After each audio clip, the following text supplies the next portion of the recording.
Alhamdulillah ada hasil hari ni. So inilah dia hasilnya. Tak banyak mana. So nak tanya geng, aku tak pernah jumpa ikan ni. Tak kenal ikan benda tau. Ni. Dan tanya sipu-sipu dalam grup ni. Ikan apa ni? Cuba bagi tahu.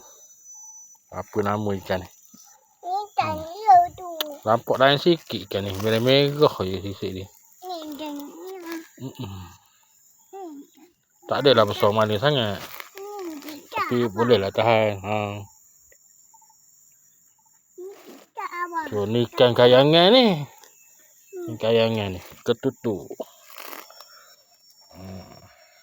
Tomat ubi kata dia. Okey, bang ada 3 ekor. Nampak ada 3 ekor. Kalau 2 ekor. Teresuk. Oh, belah lipis panggil teresuk je. Macam tak? Kalau ni lah. Kalau kecil, orang belah lipis panggil teresuk.